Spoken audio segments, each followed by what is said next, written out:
Welcome to all of you. এর আগের দিনের ক্লাসে আমরা ইন্ডাকশন মোটরের বিভিন্ন স্টার্টিং মেথড নিয়ে আলোচনা করেছি। একটা জিনিস মনে রাখবে যে একটা ইন্ডাকশন মোটর আলোচনা করতে গেলে তার তিনটে খুব গুরুত্বপূর্ণ বিষয় হলো, প্রথম হলো স্টার্টিং, যে মেশিনটাকে কীভাবে আমি স্টার্ট করবো, স্টার্টিং কারেন্টকে কীভাবে কন্ট্রোল করবো ইত্যাদি, অর্থাৎ মেশিনের স্টার্টিং প্রসেস। এবার মেশিনটা যখন স্টার্ট করে গেল তখন এর পরবর্তী কাজটা আবার কি? এর পরবর্তী কাজ হচ্ছে যে মেশিনের স্পিডটাকে কন্ট্রোল করা। কারণ সেকেন্ড ইম্পর্টেন্ট পার্ট হলো speed control of the induction motor. আর থার্ড ওয়ান হলো যে মেশিন ঘুরছে, এবার ঘুরতে ঘুরতে আমার রিকোয়ারমেন্ট অনুযায়ী মেশিনটাকে একসময় আমাকে থামাতে হবে, বা মেশিনের স্পিডটাকে কমিয়ে আলটিমেটলি মেশিনটাকে একদম স্ট্যান্ড স্টিল কন্ডিশনে নিয়ে আসতে হবে। তখন আমাকে ওই মেশিনে ব্রেক করতে হবে, অর্থাৎ থার্ড ইম্পর্টেন্ট পার্ট হলো ব্রেকিং।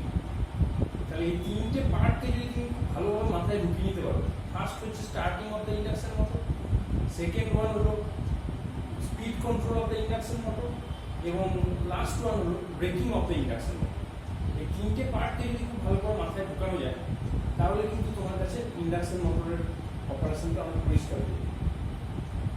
এর আগের দিন আমরা অলরেডি বেশ কিছু মেথড আলোচনা করেছি, আমাদের স্টার্টিং মেথডস, এবং তার আগের দিনও করেছি। মোটামুটিভাবে স্টার্টিং মেথড আমাদের শেষ হয়ে গেছে। আমি কয়েকটা জিনিস শুধু স্টার্টিং এর ক্ষেত্রে একটু বলবো, যেটা ছেলেদের জন্য খুব ইম্পর্টেন্ট। সেটা হলো যে start delta starting. Start delta starting এ আমরা তোমরা লক্ষ্য করেছো যে মেশিনটাকে প্রথমে স্টার কানেক্টেড স্টেটর হিসেবে প্রথমে রান করানো হয় ভোল্টেজটাকে কমানোর জন্য। তারপর সেটা যখন রানিং কন্ডিশনে চলে যায়, মোটামুটি 80% স্পিড অ্যাচিভ করে যায়, তখন সেটাকে ডেল্টাতে কনভার্ট করা হয়। তাহলে পার্মানেন্টলি মেশিনের যে স্টেটর কানেকশন সেটা কি কানেক্টেড, স্টার কানেক্টেড না ডেল্টা কানেক্টেড? মানে ইন ফুল রানিং কন্ডিশন মেশিনের ওয়াইন্ডিং মানে স্টেটর ওয়াইন্ডিং কিন্তু ডেল্টা কানেক্টেড। সেই জন্য কখনোই এটা মাথায় রাখবে সবসময় যে যেসব ইন্ডাকশন মোটরের স্টেটর ওয়াইন্ডিংটা পার্মানেন্টলি ডেল্টা কানেক্টেড তাদের ক্ষেত্রে একমাত্র স্টার ডেল্টা স্টার্টিংকে তুমি অ্যাপ্লাই করতে পারো। যাদের ক্ষেত্রে স্টেটর ওয়াইন্ডিংটা স্টার কানেক্টেড সেক্ষেত্রে কিন্তু এটা করা যাবে না। এবং আরেকটা বিষয় এখানে উল্লেখযোগ্য, সেটা হচ্ছে যে স্টেটরের যে 6টা টার্মিনাল, প্রত্যেকটা ফেজে 2টো করে টার্মিনাল, তার মানে 3টে ফেজে 6টা টার্মিনাল, সেই 6টা টার্মিনালকে কিন্তু মেশিনের বাইরে নিয়ে আসতে হবে, যাতে তুমি ওই টিপিডিটি অর্থাৎ ট্রিপল পোল ডাবল থ্রো সুইচের সঙ্গে তুমি কানেক্ট করতে পারো। এটা তোমার ছবি এঁকে আমি দেখিয়েছিলাম যে কীভাবে কানেকশনটা করতে হবে। তো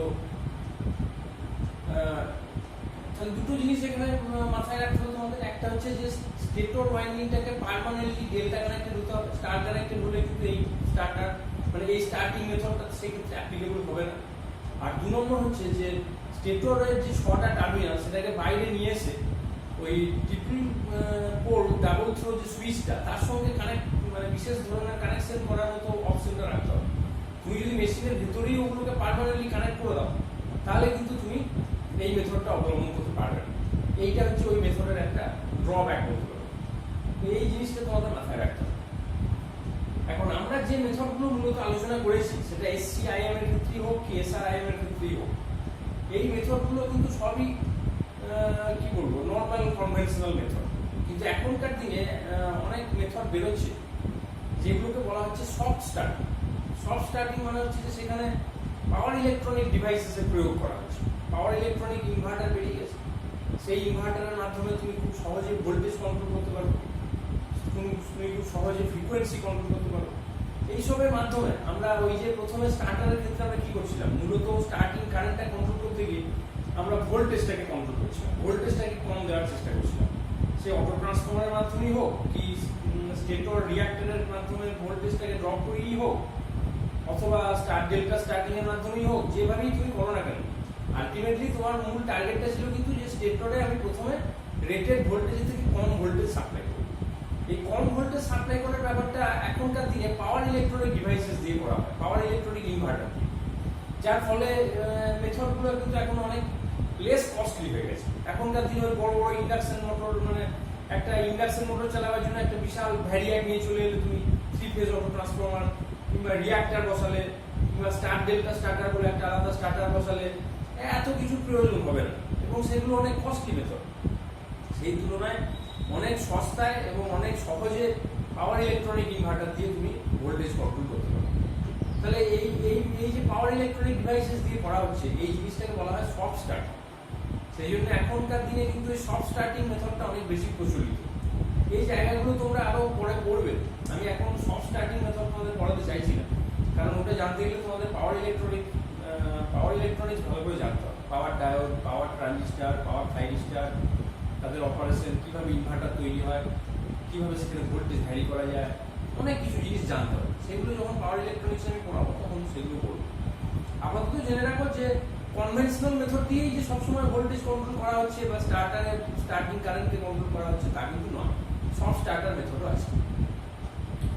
আর একটা খুব গুরুত্বপূর্ণ বিষয় যে ডল স্টার্টারের ক্ষেত্রে তোমরা লক্ষ্য করেছিলে যে ডল স্টার্টারে কিন্তু আমরা রেটেড ভোল্টেজ প্রথমে সাপ্লাই করছি, মানে রেটেড ভোল্টেজ সাপ্লাই করছি, কিন্তু সেখানে ভোল্টেজটাকে কন্ট্রোল করার কিন্তু কোনো মেথড আমরা অ্যাপ্লাই করছি।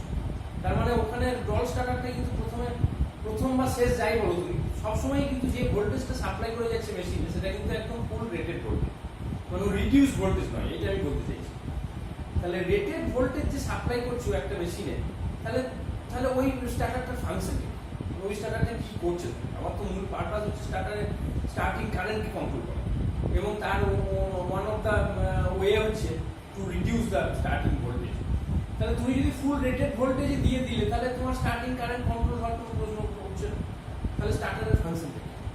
এইটা পড়াতে আমি ডল স্টার্টার যখন পড়িয়েছিলাম, পড়াতে গিয়ে আমি তোমাদের বলেছিলাম যে ডল স্টার্টার কিন্তু মেইনলি স্টার্টিং কারেন্টকে কন্ট্রোল করার জন্য নয়। সেই জন্য এই মেথডটা মূলত অ্যাপ্লাই করা হয় ছোট মেশিনে, যেখানে স্টার্টিং কারেন্টের ম্যাগনিটিউড তত বেশি নয়, কম, মেশিনের বিরাট কোনো ক্ষতি করে না। সেই জন্য 5 HP নিচে বা 3 HP নিচে যদি হয় আরো ভালো হবে। সেক্ষেত্রে আমরা মূলত ডল স্টার্টার ইউজ করি ডোমেস্টিক অ্যাপ্লিকেশনের, যেমন ধরো তোমাদের বাড়িতে জল তোলা পাম্প আছে, এখানে তোমরা দেখতে পাবে ডল স্টার্টার, বা কারো বাড়িতে যদি এসি মেশিন থাকে সেখানে তুমি ডল স্টার্টার দেখতে পাবে। এই ধরনের স্টার্টার তোমরা বাড়িতে লক্ষ্য করেছো, বা ছোটখাটো ইন্ডাস্ট্রিতে যদি যাও সেখানেও এই ধরনের ডল স্টার্টার তুমি ইউজ দেখতে পাবে। তাহলে ডল স্টার্টারের ফাংশনটা নিশ্চয়ই বুঝতে পারলে যে ডল স্টার্টার কিন্তু স্টার্টিং কারেন্টকে কন্ট্রোল করতে পারে না। তাহলে কি করে? ডল স্টার্টার কিছু প্রোটেকশন দিতে পারে, যে প্রোটেকশনগুলোর মধ্যে অন্যতম প্রোটেকশন হচ্ছে ওভারলোড প্রোটেকশন। অর্থাৎ মেশিনে যদি লোডিং বেশি হয়ে যায় কোনো কারণে, সেই কেন ওভারলোডিং হতে পারে সেগুলো আমি পরে আসছি।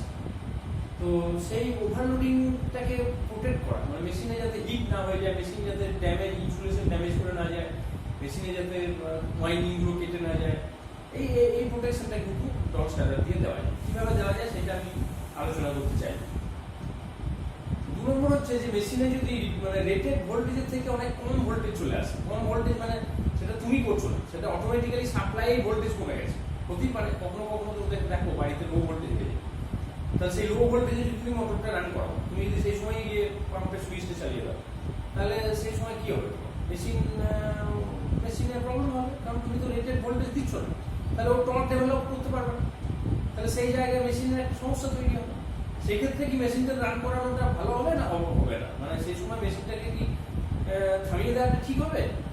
সেটা কি ওই স্টার্টারের মাধ্যমে সম্ভব? এই জায়গাগুলো আমি ডিসকাস করছি। তার মানে when the voltage is abnormally low with respect to the rated voltage, the machine has not to be run, এবং that should be cared of by the doll starter, মানে এটা taken care bye the doll starter.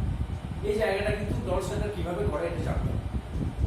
3 number point হলো যে machine অনেক সময় ধরো 3 phase একটা induction motor, সেই 3 ফেজ ইন্ডাকশন মোটরটা চলতে চলতে একটা ফেজে ফিউজ ব্লো করে গেল, হতেই পারে কোনো ফেজে হয়তো ওভারলোডিং হয়ে গেছে, সেই ফেজের ফিউজটা ব্লো করে গেছে, তাহলে বাকি 2টো ফেজ থেকে গেল। এই 2টো ফেজ থাকলে সেটাকে তুমি 2 ফেজ মেশিন বলবে না সিঙ্গেল ফেজ মেশিন বলবে? এটাও কিন্তু একটা ইন্টারেস্টিং কোশ্চেন।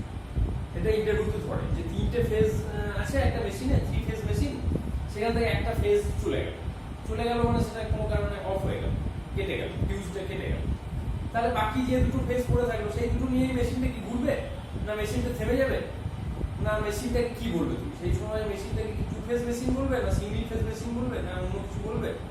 এই জায়গাটা একটা আলোচনার বিষয়। এবং সেক্ষেত্রে সেটাকে কি সেই সময় মেশিনটাকে কি চালানো ঠিক হবে? যদি চালানো ঠিক না হয় তাহলে ডল স্টার্টার যদি থাকে সে কিভাবে এটাকে ম্যানেজ করবে? এই বিষয়গুলো কিন্তু খুব ইন্টারেস্টিং, মানে কিভাবে ডল স্টার্টার একটা মেশিনকে প্রোটেকশন দিতে পারে। তুমি অনেক বাড়িতে খেয়াল করে দেখবে যে তাদের বাড়িতে পাম্প বসানো আছে, পাম্প কোনো স্টার্টার নেই, জাস্ট সুইচ অন করে তারা পাম্প চালাচ্ছে, এরকম বহু বাড়ি আছে।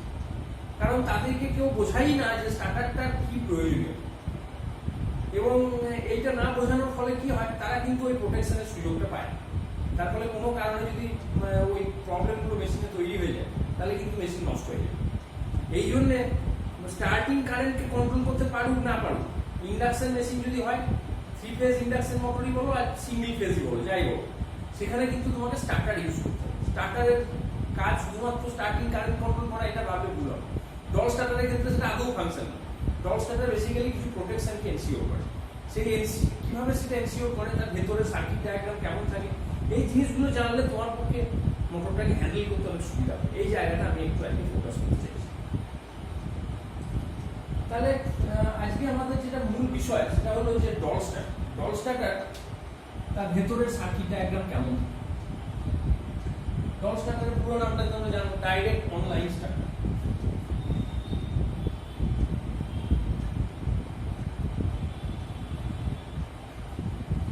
ধরো একটা ডল স্টার্টারে 3টে ফেজ, একটা 3 ফেজ মেশিনে তুমি ডল স্টার্টার অ্যাপ্লাই করছো, 3টে ফেজ, এবং এটা হলো মেন সুইচ।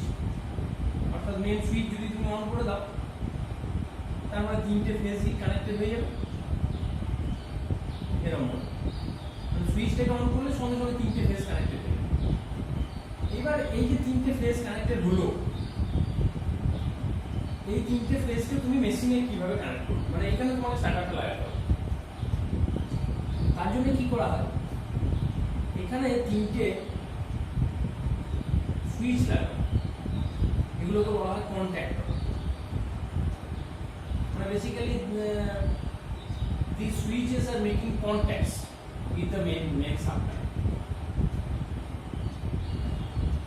এবং এই 3টে ফেজ আলটিমেটলি এসে মেশিনের ধরো একটা স্টেটর, তার সঙ্গে কানেক্ট। এটা 3 ফেজ আইএম।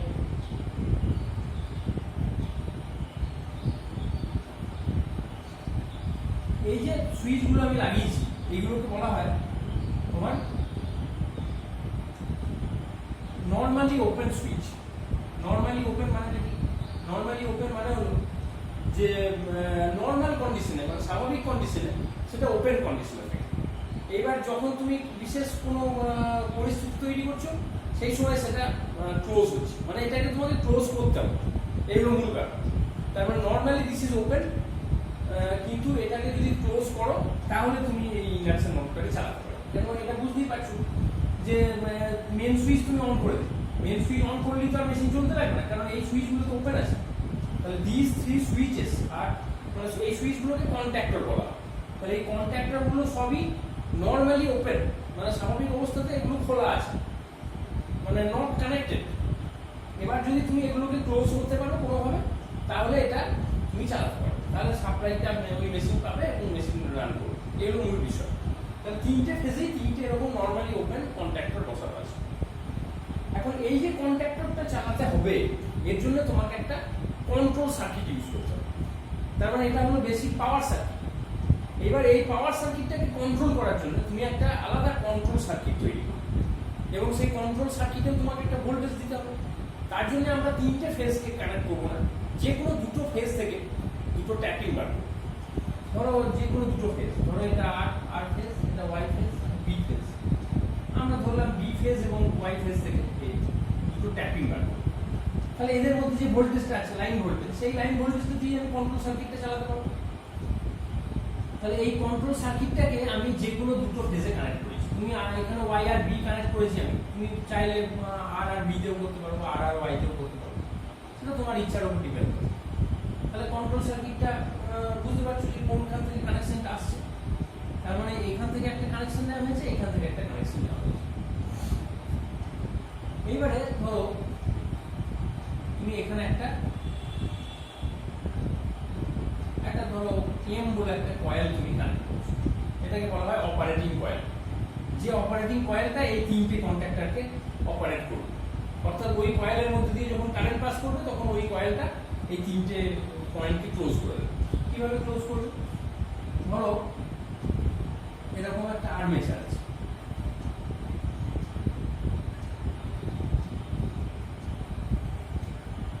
ধরো এরকম একটা লোহার আয়রনের তৈরি একটা কোর আছে, সেই কোরের উপরে ইনসুলেশন দিয়ে একটা এরকম তার জড়ানো আছে।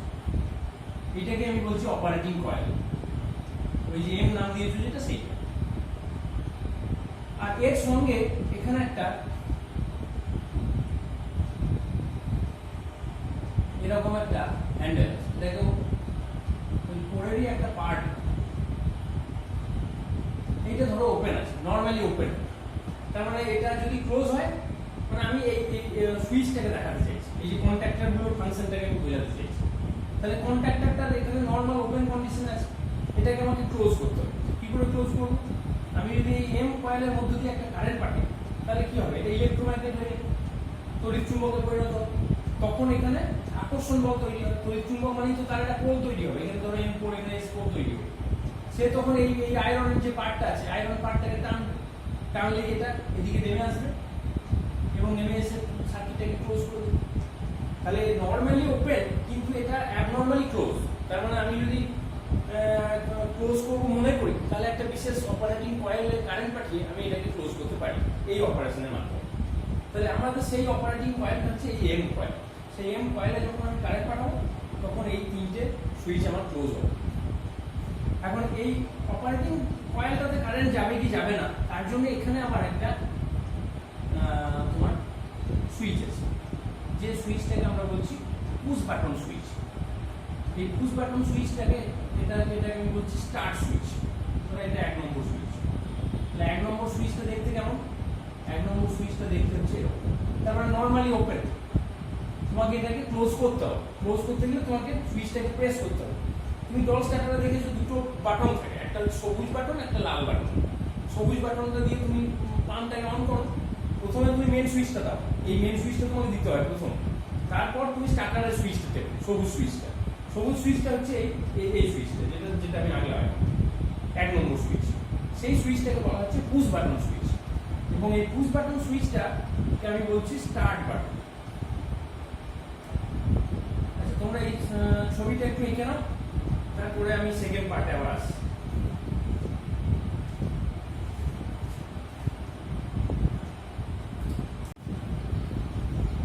আচ্ছা, এবার দেখো এই যে পুশ বাটন সুইচটা, এটাকে যদি তুমি প্রেস করো, মানে পুশ বাটন মানে হচ্ছে যে যেই তুমি পুশ করবে সেটা অন হবে বা কন্ট্যাক্টটা কানেক্ট হবে। এবার যেই ছেড়ে দেবে সেটা কিন্তু আবার ওপেন হয়ে যাবে। এটাকে পুশ বাটন বলে। মানে সুইচ দু রকম হয়, একটা হচ্ছে টগল সুইচ। টগল সুইচ মানে হচ্ছে বাড়িতে যেরকম সুইচ থাকে তোমাদের, অন আর অফ। তার মানে যে অন করলে সে অনই থেকে গেল, কিন্তু সেটা যতক্ষণ না অফ করবে ততক্ষণ আর অফ হবে না। তার মানে সেটাকে আমরা টগল সুইচ। টগল সুইচে দুটো স্টেট থাকে, একটা অন স্টেট, একটা অফ স্টেট। তার মানে সুইচটাকে তুমি আইদার অন কন্ডিশনে রাখতে পারো বা অফ কন্ডিশনে রাখতে পারো। কিন্তু পুশ বাটন সুইচে তার পুশ বাটন সুইচের একটাই স্টেডি স্টেট, সেটা হচ্ছে of condition. Normally push button সুইচটা অফ কন্ডিশনে থাকে, অর্থাৎ নর্মালি ওপেন।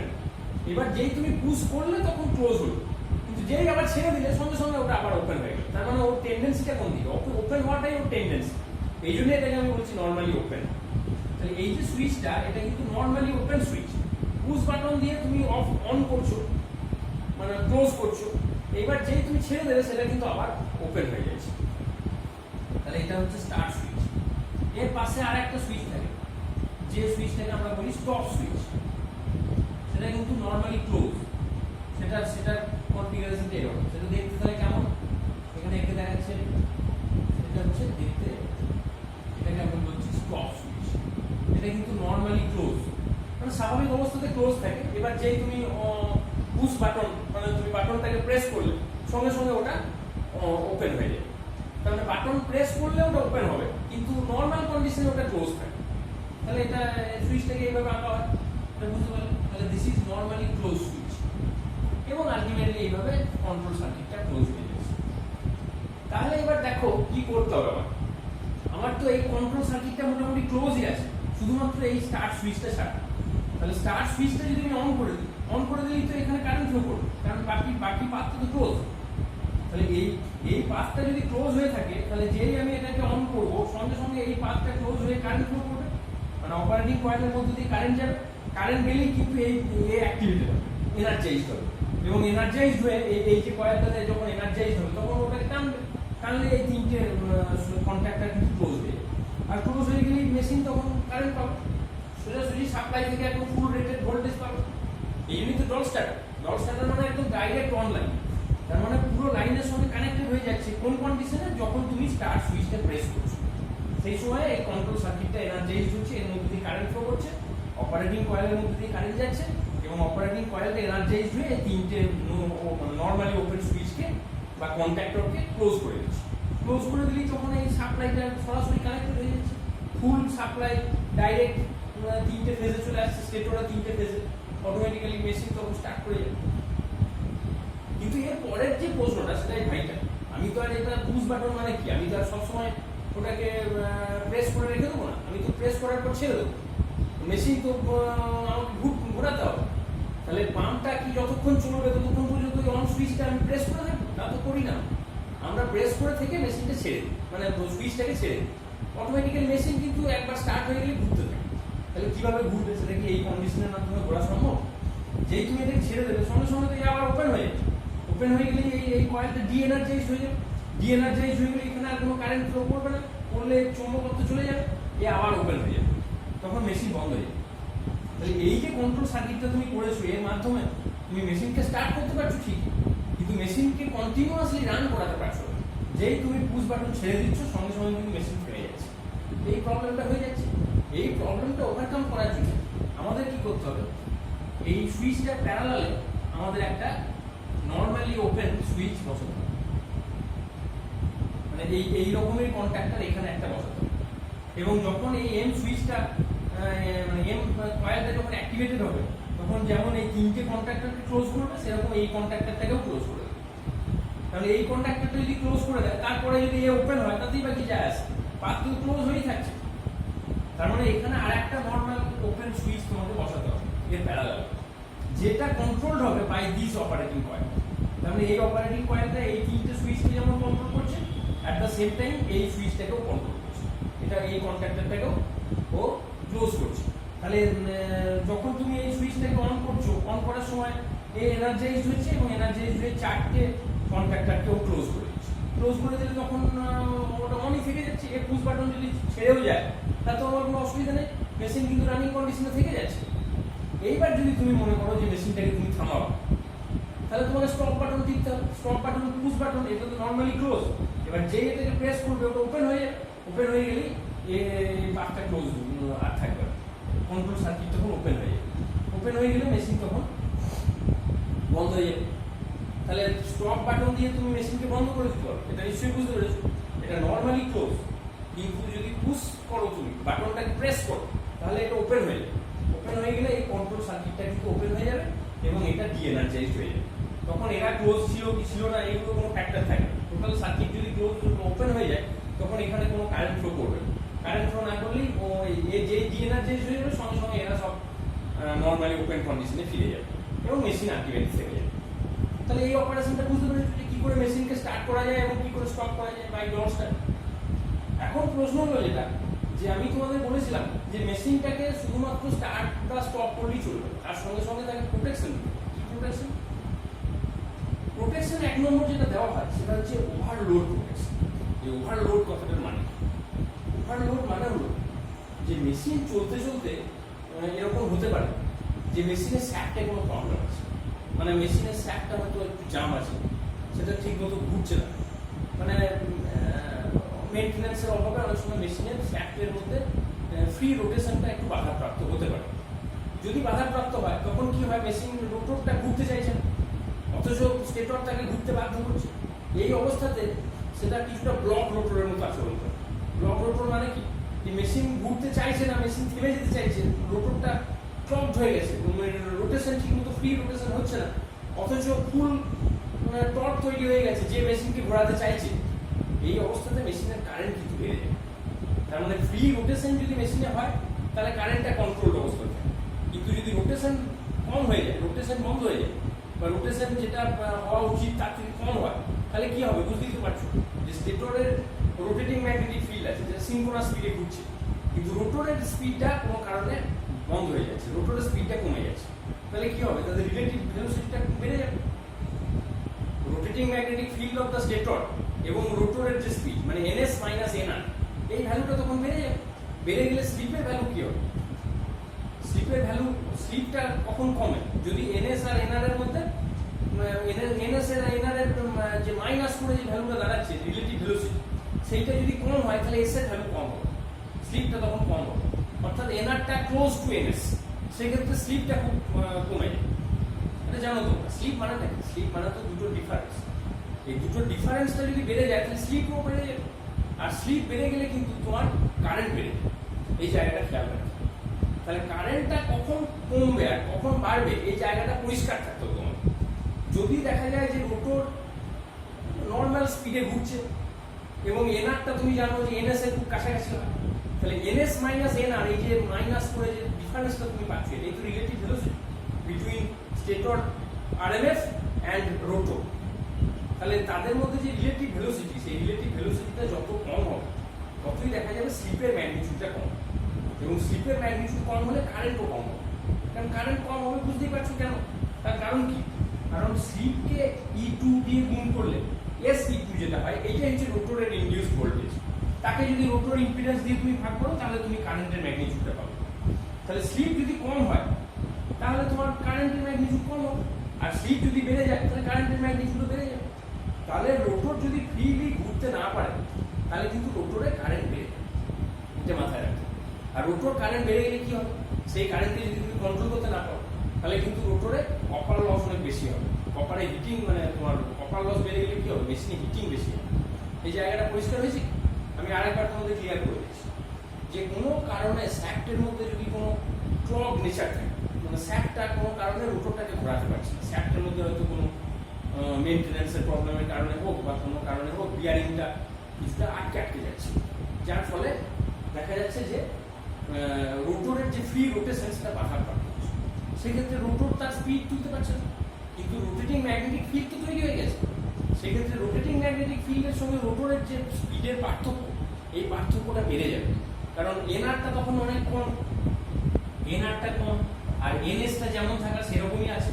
তাহলে এনএস মাইনাস এনআর এই ভ্যালুটা তখন বেশি হয়ে যাচ্ছে, কারণ এনআরটা যদি কমে যায় এনএসটা অ্যাজ ইট ইজ আছে, তাহলে কি হবে, এনএস মাইনাস এনআর ভ্যালুটা তখন বেড়ে যাবে।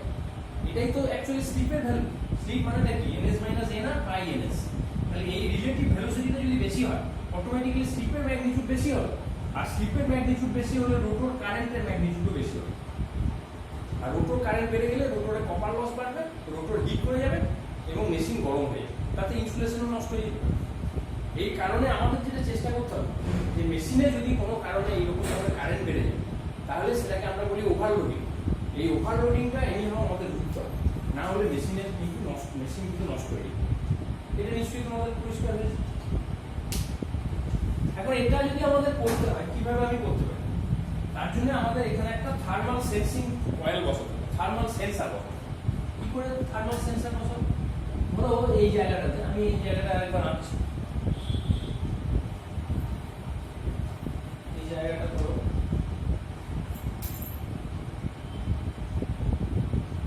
এখানে একটা কয়েল বসাবো, এই কয়েলটাকে বলা হয় হিটিং কয়েল।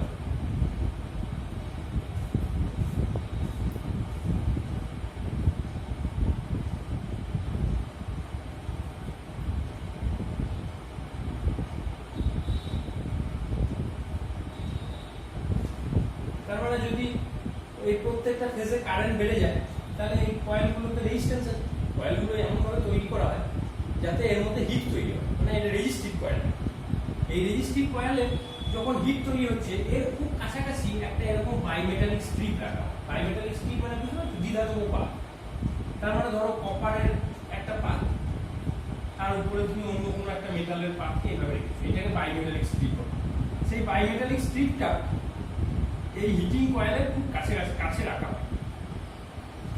তার মানে ওই কয়েলটাতে যখন তোমার হিট বেড়ে যাবে তখন এই বাইমেটালিক স্ট্রিপটাতে এক্সপ্যানশন, তুমি জানো যে কোনো ধাতুকে যদি আমরা হিট করি তাহলে সেটা প্রসারিত হয়।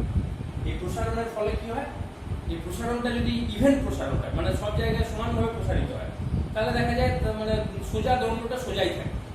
কিন্তু যদি দেখা যায় যে দুটো আলাদা আলাদা ধাতু এবং তারা আলাদা আলাদা প্রসারণ গুণাঙ্ক যুক্ত, তাহলে তাদের প্রসারণটা আলাদা রকম হবে, যার ফলে ওই টোটাল দ্বিধাতব পাতটা বেঁকে যাবে, একজন আরেকজনেরকে বেঁকিয়ে দেওয়ার চেষ্টা করবে, যার প্রসারণ বেশি সে অন্যজনকে বেঁকিয়ে দেওয়ার চেষ্টা করবে, এই জায়গাটা হবে।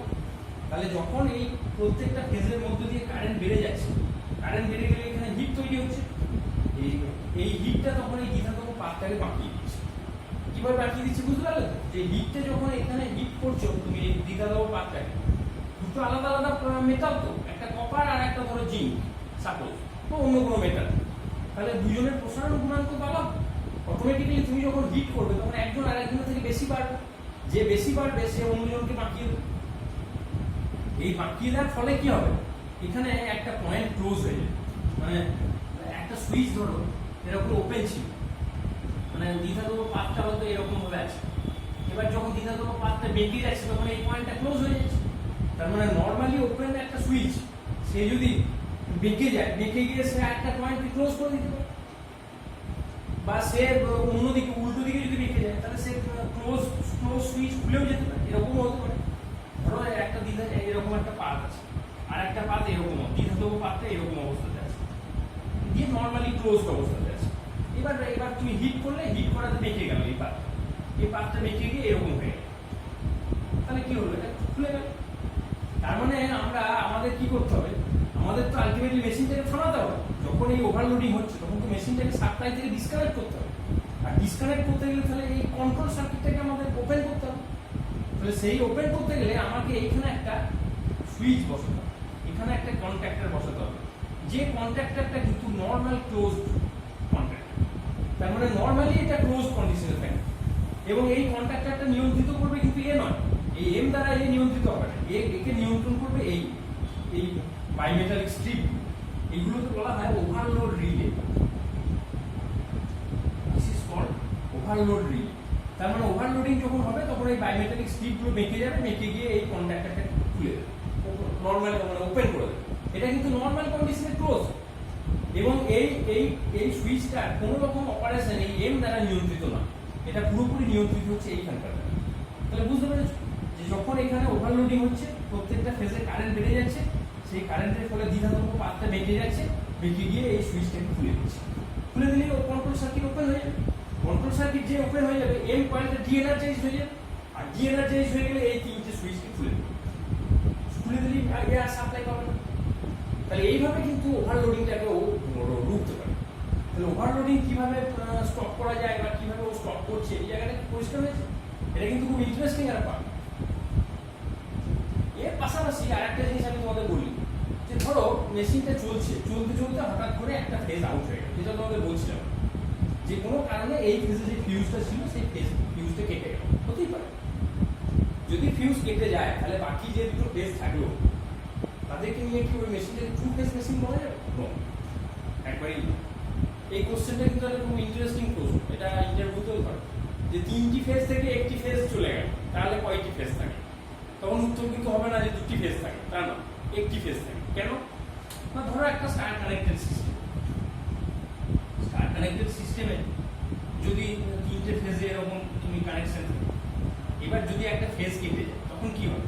তখন তো পাথটা একটা হয়ে গেল, তার মানে তখন এই পাথটা গো আর এই পাথটা রিটার্ন, কারেন্ট তখন এই পাথ দিয়ে যাবে, এই পাথটা তো আর নেই। তার মানে এই যে একটাই পাথ, তার মানে এটাকে আমি সিঙ্গেল ফেজ কানেকশন বলবো, এটা টু ফেজ কানেকশন বলতে পারবো না। তখন একটা গো পাথ হবে আর একটা ফেজ তখন রিটার্ন হয়ে যাবে, ওই ফেজটাকে রিটার্ন হয়ে যাবে, তখন সেটা কিন্তু আলাদা কোনো ফেজ থাকবে না। তাহলে তিনটে ফেজ থেকে যদি একটা ফেজ আউট হয়ে যায় তখন কিন্তু সেটা আর টু ফেজ থাকে না, সেটা মানে সিঙ্গেল ফেজ হয়ে যায়। এই জন্য থ্রি ফেজ মেশিনে যদি একটা ফেজ কোনো কারণে কেটে যায় সেইটাকে আমরা বলে থাকি single phasing of the machine. এটা কিন্তু ওয়ান কাইন্ড অফ ফল্ট, মেশিনের একটা ফল্ট। তাহলে সিঙ্গেল ফেজিং মেশিন হিসেবে তখন ওটা ঘুরতে শুরু করবে। তাহলে যদি ডেল্টা কানেক্টেড থাকে সেটাও একই রকম, ধরো ডেল্টা কানেক্টেড মেশিন, সেখানে ধরো তিনটে লাইন এভাবে আছে, এবার একটা ফেজ কোনো কারণে কেটে গেল, মানে এই ফেজটা ধরো আউট হয়ে গেল, তাহলে এই পাথটা তো ওপেন হয়ে গেল, তখন তো আর এখানে কোনো কারেন্ট যাবে না। তখন কি হবে, এই পাথে কারেন্টটা আসবে, ওই দিকে আর কোনো কারেন্ট যাবে না, কারণ এইদিকে যে কারেন্টটা যাচ্ছিল সেই কারেন্টটা এইদিকে ব্যাক করে যাবে। তার মানে একটা সিঙ্গেল ফেজিং। তাহলে স্টেটরটা স্টারই থাকুক বা ডেল্টাতেই থাকুক, যাতেই থাকুক, আলটিমেটলি যদি একটা ফেজ কেটে যায় তাহলে কিন্তু সেটা সিঙ্গেল ফেজিং হয়ে যায়। এই জায়গাটা তোমাদের মনে রাখতে হবে। তাহলে সিঙ্গেল ফেজিং মানে কি নিশ্চয়ই বুঝতে পেরেছো? সিঙ্গেল ফেজিং মানে হলো যে সেখানে একটা ফেজ কেটে গেছে, কেটে গিয়ে থ্রি ফেজ হিসেবে সেটা আর ঘুরছে না, সেটা সিঙ্গেল ফেজ মোটর হিসেবে ঘুরতে থাকছে। তাহলে তুমি বাইরে থেকে দেখে কিন্তু এটা কিছু বুঝতে পারবে না। থ্রি ফেজ মোটর রান করছিল, একটা স্পিডে, পার্টিকুলার স্পিডে সেটা রান করছিল, তার কখন একটা ফেজ কেটে গেছে তুমি জানতেও পারবে। মেশিন কিন্তু ঘুরতে থাকে, কিন্তু সেটা থ্রি ফেজ মেশিন হিসেবে ঘুরছে না সিঙ্গেল ফেজ মেশিন হিসেবে ঘুরছে, you cannot determine from outside. এটা কিন্তু খুব ইন্টারেস্টিং যে মেশিনটা কিন্তু সেই সময় সিঙ্গেল ফেজ মেশিন হিসেবে ঘুরছে, কিন্তু তুমি বুঝতে পারছো না বাইরে থেকে যে ওটা থ্রি ফেজ হিসেবে ঘুরছে না সিঙ্গেল ফেজ হিসেবে ঘুরছে। কিন্তু এই যে থ্রি ফেজ হিসেবে ঘুরছে, মেশিনের লোড তো তুমি কমাওনি। মেশিনের যে থ্রি ফেজের যে লোডটা ছিল সেই লোডটা তো একই আছে, লোডটাকে তো তুমি রিডিউস করো। যে একটা ফেজ আউট হয়ে গেছে বলে যে লোডও কমে গেছে তা তো কমে। তার ফলে কি হবে, ওই তিনটে ফেজের টোটাল লোড এসে পড়েছে একটা ফেজের উপর, অটোমেটিক্যালি সেই ফেজে কারেন্ট বাড়বে, আর কারেন্ট বাড়া মানে সেখানে ওভারলোডিং হবে। সেই ওভারলোডিংটাও কিন্তু এইভাবে রোখা সম্ভব, যেটা আমি তোমাদের ব্যাখ্যা করবো। ধরো এই ফেজটাতে ওভারলোডিং হচ্ছে, এই ফেজটাতে যদি ওভারলোডিং হয়, একটা ফেজও তার হবে না, এই দুটো ফেজ রানিং কন্ডিশন আছে, তার মানে একটা গো পাথ একটা রিটার্ন পাথ, তার মানে দুটো ফেজেই ওভারলোডিং হচ্ছে। এই দুটো তারের মধ্যেই কারেন্ট বেশি হয়ে গেছে। কারেন্ট যদি বেশি হয় তখন এখানে হিটিং হবে, হিটিং এর বাইমেটালিক স্ট্রিপ বেঁকে যাবে, বেঁকে গিয়ে এই সুইচটাকে খুলে দেবে। এই কন্ট্রোল সার্কিট এই তিনটে এনও সুইচকে বন্ধ করে দিলে সাপ্লাই বন্ধ হয়ে যাবে। তার মানে ওভারলোডিং, নর্মাল থ্রি ফেজ কন্ডিশনের যে ওভারলোডিং সেটাকেও যেমন রুখতে পারে, at the same time single phasing যদি হয়ে যায় সেটাকেও কিন্তু মেশিন কন্ট্রোল করতে পারে। তাহলে ডেল্টার মানে একটা ডট স্টার্টার কিভাবে প্রোটেকশন দিতে পারে একটা মেশিনে, এই জায়গাটা কিন্তু তোমাদের ভালোভাবে বুঝতে পারছে, ইন্টারেস্টিং। পাশাপাশি আর একটা জিনিস আমি তোমাদের বলবো, তাহলে এই ডট স্টার্টার ফাংশনটা কমপ্লিট হবে। আগে তোমরা এই জায়গাটা একটু এঁকে নাও, যেটা বললাম বা লিখে নাও, তারপরে আমি নেক্সট পার্টে আসছি।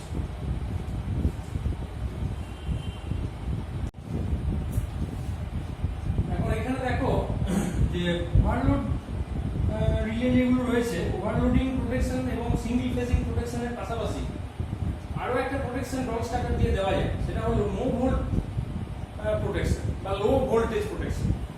মানে এটাকে দুভাবে আমরা ব্যাখ্যা করতে পারি। নো ভোল্ট যদিও বলা হয়, কিন্তু ভোল্টেজ যদি কিছুই না থাকে তাহলে তো আর মোটর ঘোরার কোনো প্রশ্নই ওঠে না, সেটা নিয়ে কোনো বিষয় নেই। নো ভোল্ট বলতে অ্যাকচুয়ালি যেটা মিন করা হয় সেটা হচ্ছে লো ভোল্ট, মানে ভোল্টেজ যদি রেটেড ভোল্টেজের থেকে অনেক কম থাকে তাহলে সেক্ষেত্রে মোটরটা যাতে না ঘোরে সেইটা দেখা। ভোল্টেজ কম থাকলে কি হবে, টর্ক কম প্রডিউস হবে, সেক্ষেত্রে মোটরকে যদি ঘোরানো হয় জোর করে তাহলে সেক্ষেত্রে মোটরের হিটিং বেশি হতে পারে। সেই বিষয়টা খেয়াল রেখে আমরা অনেক সময় লো ভোল্টেজ কন্ডিশনে মোটর যাতে রান না করে সেই জায়গাটা আমরা চেষ্টা করি। সেটা কিভাবে করা যাবে, ভোল্টেজ যদি কম হয় তাহলে এখানে এই যে কন্ট্রোল সার্কিটের যে ভোল্টেজ অর্থাৎ লাইন ভোল্টেজ সেটা কম হবে, অটোমেটিক্যালি এটা এই এম কয়েলের মধ্যে দিয়ে যে কারেন্টটা ফ্লো করছে সেটাও কম ফ্লো হলে কিন্তু এখানে যে ম্যাগনেটিক অ্যাট্রাকশন সেটা সাফিসিয়েন্ট হবে না এটাকে টানার জন্য, যার ফলে এই কয়েলগুলো কিন্তু ক্লোজ হবে। এটা নর্মালি ওপেন আছে, ওপেন কন্ডিশনেই থেকে যাবে, যার ফলে মেশিন কিন্তু কোনো সাপ্লাই পাবে না এবং মেশিন ঘুরবে না। তাহলে হঠাৎ মেশিন যদি চলতে চলতে ভোল্টেজ লো হয়ে যায় অথবা প্রথম থেকেই ভোল্টেজ লো থাকে তাহলে কিন্তু তুমি মেশিনকে রান করাতে পারবে না। সুতরাং এই প্রোটেকশনটাও কিন্তু আমরা এই ডট স্টার্টারের মাধ্যমে দিয়ে থাকি। তাহলে ডট স্টার্টারের মধ্যে দিয়ে আমরা অ্যাকচুয়ালি কি কি প্রোটেকশন দিচ্ছি এটা ভালো করে বুঝে নাও। সেটা হচ্ছে যে আমরা এখানে ওভারলোড প্রোটেকশন দিচ্ছি, সিঙ্গেল ফেজিং প্রোটেকশন দিচ্ছি, at the same time low voltage protection দিচ্ছি। এই তিনটে প্রোটেকশন আমরা এর দ্বারা এনশিওর করছি। সেই জন্য আমাদের বাড়িতে বা কোনো ছোট ইন্ডাস্ট্রিতে যে ছোট ছোট ইন্ডাকশন মোটরগুলো চলে সেগুলোকে সরাসরি সুইচের মাধ্যমে কানেক্ট না করে একটা ডট স্টার্টারের মাধ্যমে কানেকশন করাটা বেটার। এটা স্টার্টিং কারেন্ট কন্ট্রোল করার জন্য নয়, কিন্তু এই প্রোটেকশনের অ্যাডভান্টেজগুলো পাওয়ার জন্য আমাদের এটা করা প্রয়োজন আছে। তাহলে এই জায়গাটা তোমাদের পরিষ্কার হয়েছে। এটা নিজেরা একবার পুরোটা ছবিটা এঁকে নিয়ে নিজেরা বিষয়টা ভাববে যে কি করে অপারেশনটা হচ্ছে, নিজে একবার নিজের থিঙ্কিং করবে। এই থিঙ্কিং এর মাধ্যমে তোমার বিষয়টা মনে থাকে। এরপরে যে পার্টটা আমি শুরু করতে চাইছি সেটা হলো speed control of the induction motor, very very important.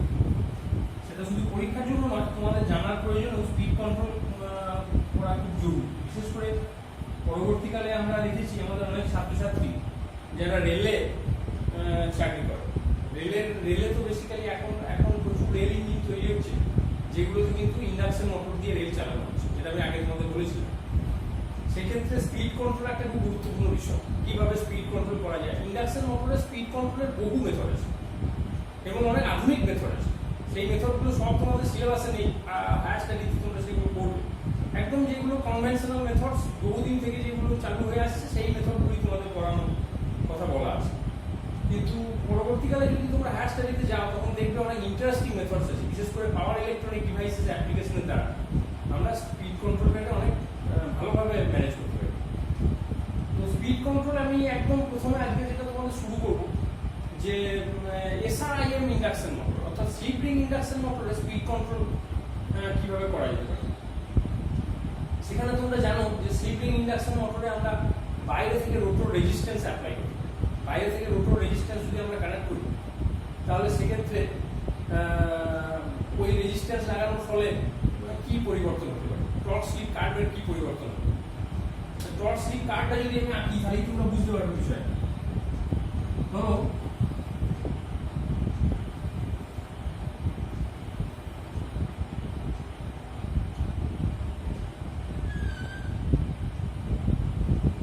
একটা মেশিনের টর্ক স্লিপ কার্ভ ধরে মোটামুটি ভাবে এই যে হাইয়েস্ট যেটা আমরা টর্ক পেয়ে থাকি, ম্যাক্সিমাম টর্ক, এটা মোটামুটি এই টোটাল রিজিয়নের 10%। এটা আমি তোমাদের বলেছিলাম, বাকি 90% হচ্ছে এই জায়গায়।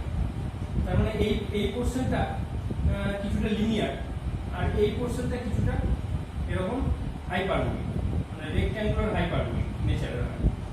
এই হচ্ছে তোমার টর্ক স্লিপ কার্ভ। মানে এইদিকে তুমি টর্ক দেখাচ্ছ এদিকে, আর এইদিকে তুমি স্লিপ দেখাচ্ছ। স্লিপটা এখানে তোমার এটা হচ্ছে এনএস আর এটা হলো জিরো, মানে স্লিপটা তোমার এদিকে বাড়ছে। এটা হচ্ছে স্টার্টিং কন্ডিশন। এখানে স্লিপের ভ্যালু হচ্ছে 1 আর এখানে স্লিপের ভ্যালু হচ্ছে 0। এখন ধরো একটা মেশিনে no load condition, no load মানে পারফেক্টলি নো লোড বলে কিছু হতে পারে না। ইন্ডাকশন মেশিন তার একটা ফিকশনাল টর্ক থাকে, মানে ফ্রিকশন তো মেশিনে হয়, সেই ফ্রিকশনের জন্য কিছুটা টর্ক তার প্রয়োজন হয়, যেটাকে আমরা টি ফ্রিকশন বলে থাকি। তো সেই টি ফ্রিকশনটা কিন্তু মেশিনে থাকে। সেটাকে যদি আমি লোড বলে মনে করি তাহলে কিন্তু নো লোড বলে কিছু হতে পারে না। তাহলে টি ফ্রিকশনের ভ্যালু যদি ধরো এরকম হয় তাহলে আমি একেবারে সিনক্রোনাস স্পিডটা না পেলেও তার খুব কাছাকাছি একটা স্পিড অবধি আমি পৌঁছতে পারি। মেশিনে যদি বাইরে থেকে এক্সটার্নাল কোনো লোড আলাদা করে না দিই তাহলে আমরা একেবারে সিনক্রোনাস স্পিডের কাছাকাছি চলে যেতে পারি স্পিডটাকে। কিন্তু আমরা যদি একটা সার্টেন লোড দিয়ে থাকি, ধরো টিএল বলে একটা লোড আমি দিয়ে রাখি, তাহলে কি হবে? তাহলে স্পিডটা একটু বেড়ে স্পিডটাকে একটু রিডিউস করে দেবে, সেক্ষেত্রে ভ্যালুটা এখানে যাবে। তার মানে এইখানে আমি ভ্যালুটা পাচ্ছিলাম N1 আর এইখানে আমি ভ্যালুটা পাবো N2। এই যে N1 এবং N2 এদের মধ্যে যে একটা বিশাল কোনো ডিফারেন্স থাকে কি, তার মানে লোড নো লোড কন্ডিশন আর ফুল লোড কন্ডিশন বা যে কোনো একটা লোড কন্ডিশন, এদের মধ্যে যে স্পিডের একটা বিশাল কোনো ডিফারেন্স পাবে তা কিন্তু পাবে না। এর ফলে আগেকার দিনে মোটামুটি ভাবে ইন্ডাকশন মোটরকে একটা কনস্ট্যান্ট স্পিড মেশিন হিসেবেই ধরা হতো। যেহেতু লোড অ্যাপ্লাই করার ফলে স্পিডের বিরাট কিছু চেঞ্জ হয় না, নো লোড কন্ডিশনেও যা স্পিড ফুল লোডেও প্রায় কাছাকাছি ধরনের স্পিড, খুব একটা বিরাট চেঞ্জ কিছু নেই। যার ফলে ইন্ডাকশন মোটরকে তুমি গ্রসলি একটা ধরতে পারো যে মোটামুটি ভাবে এটা একটা কনস্ট্যান্ট স্পিড মেশিন। এটা আগে ধরা হতো, যদিও পরবর্তীকালে আমরা দেখেছি যে না, স্পিডকে ভালোভাবেই কন্ট্রোল করা যায়, অনেক স্পিডের ভ্যারিয়েশন ঘটানো যায় এবং ওয়াইড রেঞ্জে আমরা স্পিডকে কন্ট্রোল করতে পারি। তাহলে এই যে লোড বাড়া কমার মাধ্যমে তুমি স্পিডের ভ্যারিয়েশন আসছে, এইটাকে কিন্তু তুমি স্পিড কন্ট্রোল করতে পারো। মানে লোড চেঞ্জ করলে স্পিড কমবে, লোড বাড়ালে স্পিড কমবে, লোড কমালে স্পিড বাড়বে। এই যে পদ্ধতি, এই পদ্ধতির মাধ্যমে যে স্পিড ভ্যারিয়েশন, এটাকে কিন্তু স্পিড কন্ট্রোল বলা হয় না। স্পিড কন্ট্রোল তাকেই বলা হয়। আচ্ছা, এটাকে কি বলা হয় তাহলে সেটা জানা উচিত। এটাকে বলা যেতে পারে স্পিড রেগুলেশন। মানে নো লোড থেকে লোড কন্ডিশনের স্পিডের যে ভ্যারিয়েশন, এই ভ্যারিয়েশনটাকে তুমি যদি কাউন্ট করো এবং সেটাকে একটা ম্যাথমেটিক্যাল ইকুয়েশনের মধ্যে নিয়ে আসো, তাহলে সেটাকে বলতে পারো তুমি স্পিড রেগুলেশন। কিন্তু that is not speed control. তাহলে স্পিড কন্ট্রোলটা কি? স্পিড কন্ট্রোল হচ্ছে যে আমরা একটা মেশিনে যদি লোডটাকে কনস্ট্যান্ট রাখি অথবা লোডটাকে ভ্যারি করি, যাই করি, ধরো কনস্ট্যান্ট লোড আছে একটা মেশিন, সেই কনস্ট্যান্ট লোড থাকা অবস্থাতে তার স্পিড ভ্যারি করে অন্য কোনো পদ্ধতি, লোডটাকে চেঞ্জ না করে। তাহলে সেটাকে আমি স্পিড কন্ট্রোল বলবো। তাহলে স্পিড কন্ট্রোল মেথডে আমরা জেনারেলি লোডটাকে কনস্ট্যান্ট রাখার চেষ্টা করি, লোডেরও ভ্যারিয়েশন করছি আবার অন্যভাবে স্পিডও ভ্যারিয়েশন করছি, দুটো জিনিসকে একসঙ্গে আমরা ভ্যারি করি না। তাহলে একটা পার্টিকুলার লোডে মেশিন রান করছে, সেই অবস্থাতে যদি মেশিনের স্পিডকে আমি বাড়ানো করতে চাই তাহলে অন্য কোনো প্যারামিটার চেঞ্জ করে আমাকে করতে হবে, এটাকে আমি স্পিড কন্ট্রোল বলতে পারি। তারই একটা খুব ইম্পর্টেন্ট মেথড হলো আগেকার দিনে যেটা করা হতো স্লিপ রিং ইন্ডাকশন মোটরের ক্ষেত্রে, not in case of squirrel cage induction motor. Slip ring induction মোটরে তোমরা জানো যে বাইরে থেকে আমরা রোটো রেজিস্ট্যান্স অ্যাড করতে পারি, এই রোটো রেজিস্ট্যান্স অ্যাড করার মধ্যে দিয়ে আমরা কিন্তু তার মেশিনের স্পিডকে কন্ট্রোল করতে পারি। কিভাবে? আমরা যদি রোটোরে ধরো আমরা যদি রোটোরের রেজিস্ট্যান্সকে বাড়াই, বাইরে থেকে রোটো রেজিস্ট্যান্স অ্যাড করি, কিভাবে করা যায় সেগুলো তোমরা জানো। এর মধ্যে আমি যেতে চাইছি যে প্রত্যেকটা ফেজে আমরা এক্সটার্নাল রোটো রেজিস্ট্যান্স আমরা ব্রাশ এবং স্লিপ রিং এর মাধ্যমে ইনসার্ট করতে পারি। তাহলে সেই ক্ষেত্রে কি হবে, এই টর্ক স্লিপ কার্ভের কি পরিবর্তন হবে? এর ম্যাক্সিমাম টর্কটা তো একই থাকবে, কিন্তু এর পজিশনটা চেঞ্জ হয়ে যাবে। সেক্ষেত্রে তুমি একটা অন্য কার্ভ পাবে, এরকম ধরনের কার্ভ পাবে, এবং স্টার্টিং টর্কও কিন্তু ইমপ্রুভ হবে। রোটো রেজিস্ট্যান্স যদি তুমি বাড়াও তাহলে স্টার্টিং টর্কও কিন্তু বেড়ে যাবে। এই যেহেতু স্টার্টিং টর্ক, এই স্টার্টিং টর্কটা কিন্তু এখানে চলে আসবে। আবার যদি আরো বাড়াও তাহলে দেখা যাবে কার্ভটা এরকম হয়ে যাবে, এরকম ভাবে তুমি অনেকগুলো একটা ফ্যামিলি অফ কার্ভস তুমি পেতে পারো। তার মানে যত এই এক্সটার্নাল রেজিস্ট্যান্সটাকে তুমি বাড়াচ্ছ ততই দেখা যাচ্ছে যে কার্ভটা ইনক্রিজ করছে। তার মানে আমি একটা ছোট করে আঁকি এখানে, ধরো একটা স্কুইরেল স্লিপ রিং ইন্ডাকশন মোটরের এটা হলো স্টেটর, এখানে তুমি 3 ফেজ দিয়েছো, 3 ফেজ সাপ্লাই, আর রোটরটাও ধরো স্টার কানেক্ট, এবং এখানে আমি আলাদা করে ওই সব ব্রাশ স্লিপ রিং আর আঁকছি না, আমি রোটর রেজিস্ট্যান্স গুলোকে পার ফেজে কানেক্ট করে দিচ্ছি এরকম দিয়ে এটাকে শর্ট সার্কিট করে দিচ্ছি। এখন আমরা যদি এটাকে একটা এরকম ভ্যারিয়াক করবো না, মানে একটা ভ্যারিয়েবল পয়েন্ট দিয়ে তিনটে রেজিস্ট্যান্সকে একসঙ্গে কন্ট্রোল করতে পারি, অর্থাৎ বাড়ানো কমানো করতে পারি, যা করবো তিনটে ফেজে একই রকম ভাবে হবে, ভ্যারি করা যেটাকে বলে। এইগুলো হচ্ছে এক্সটার্নাল রেজিস্ট্যান্স রোটর সার্কিটে, মানে এটা হচ্ছে রোটর সার্কিট আর এটা হলো স্টেটর সার্কিট। তাহলে রোটর সার্কিটে যদি রেজিস্ট্যান্স আমরা এইভাবে বাড়াই তাহলে দেখা যাবে কার্ভটা রোটর সার্কিটের কার্ভটা এইভাবে শিফট করছে। এখন লোডটা যেহেতু টর্ক মানে তার লোড টর্কটা যেহেতু কনস্ট্যান্ট আছে, সেহেতু দেখো তুমি যখন কার্ভটা এখানে ছিল তখন তুমি যে স্পিডটা পাচ্ছিলে সেটা এই স্পিড, তারপরে যখন তুমি আরো রেজিস্ট্যান্স বাড়ালে তখন তুমি আরো লোয়ার স্পিড পাচ্ছ, আরো রেজিস্ট্যান্স যখন বাড়ালে তখন অপারেটিং পয়েন্টটা শিফট করে এখানে চলে এসেছে, মানে আরো লোয়ার স্পিড। তাহলে কি বোঝা যাচ্ছে যে যত তুমি রোটো রেজিস্ট্যান্স আস্তে আস্তে ইনক্রিজ করছো ততই কার্ভটা তোমার এদিকে শিফট করছে, এবং সেই সঙ্গে সঙ্গে অপারেটিং পয়েন্টটাও কিন্তু শিফট করছে পার্টিকুলার লোডের জন্য। তার মানে স্পিড কিন্তু কমছে। তাহলে এইভাবে তুমি স্পিড ভ্যারি করতে পারো। তাহলে এইভাবে স্পিড ভ্যারি করার যে পদ্ধতি, এই পদ্ধতিটা কিন্তু শুধুমাত্র applicable in case of SRI, not in SCI. কারণ এসসিআই তোমরা জানো যে সেখানে এন রিং দিয়ে রোটরটাকে শর্ট করা থাকে, যার ফলে বাইরে থেকে রোটো রেজিস্ট্যান্স অ্যাড করার কোনো প্রভিশন সেখানে থাকে না, এই জায়গাটা তোমরা জানো। এখন এই ক্ষেত্রে যে প্রবলেমটা কি হতে পারে সেটা তোমরা চিন্তা করো। এই জায়গাটা ছবি এঁকে দেখো যে এটা কি প্রবলেম হতে পারে, মানে এই পদ্ধতিটার অসুবিধা কি সেটা আমি আসতে চাইছি। অসুবিধা একটাই, তোমরা নিজেরাই বুঝতে পারবে, সেটা হচ্ছে যে রোটো রেজিস্ট্যান্সটা তুমি বাড়ালে ঠিকই আছে, সেটা স্টার্টিং কন্ডিশনে বাড়িয়ে তুমি স্টার্টিং টর্ক ইমপ্রুভ করেছিলে, দ্যাট ইজ ফাইন। কিন্তু রোটো রেজিস্ট্যান্সটা যদি তুমি কন্টিনিউয়াসলি এরকম বাড়িয়ে রেখে দাও তাহলে কি হবে, এখানে তো লস হবে, কপার লস হবে। যে কপার লসটা মেশিনের এফিসিয়েন্সিকে কিন্তু কমিয়ে দিতে পারে। এই এফিসিয়েন্সি যদি কমিয়ে দেয় তাহলে সেটা কিন্তু মেশিনের পক্ষে ভালো হবে এবং মেশিন হিট করে যাবে। যে হিটের ফলে মেশিনে কিন্তু তোমার কপার লস বেড়ে গিয়ে মেশিনের ইনসুলেশন ড্যামেজ করে দিতে পারে, সেই জায়গাটাও খেয়াল রাখতে হবে। তার মানে এটা খুব এফিসিয়েন্ট মেথড কিছু নয়।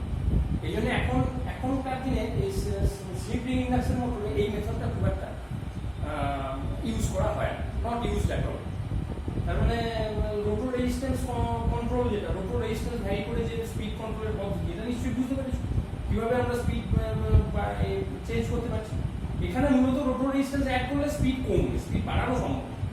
যত রোটো রেজিস্ট্যান্স অ্যাড করবে তত স্পিড আস্তে আস্তে কমবে, মানে বেস স্পিড যেটা ছিল সেই বেস স্পিড থেকে রোটোর স্পিড তুমি কমাবে, কিন্তু রোটোর স্পিড বাড়ানোর কোনো প্রভিশন এখানে নেই। আর একটা ড্রব্যাক যেটা বললাম তোমাকে, এফিসিয়েন্সি ফল করে যাবে, মেশিন হিট করে যাবে। সেটা এটা খুব ভালো মেথড কিছু নয়, এই মেথডটা একটা অবসলিট মেথড বলা যেতে পারে। তো আজকে আমরা জাস্ট স্টার্টিং মানে আমাদের speed control of induction motor এটা শুরু করলাম। এর পরের দিন আমরা এরপর আরও যেসব অন্যান্য মেথডসগুলো রয়েছে সেগুলো নিয়ে আলোচনা করব। আলোচনা করার পরে আমরা দেখবো যে এর থেকে ভালো আর কি মেথড আমরা পেতে পারি, সেগুলো নিয়ে আমরা নেক্সট দিন আলোচনা করব। তাহলে আজকে আমি যেটুকু পড়ালাম এইটুকু পোর্শন তোমরা ভালো করে পড়ে আসবে, যদি কোথাও অসুবিধা থাকে আমাকে জিজ্ঞেস করবো। আর আজকের ক্লাস কেমন লাগলো জানাবো। আজকের ক্লাস এইটুকুই থাক। Thank you.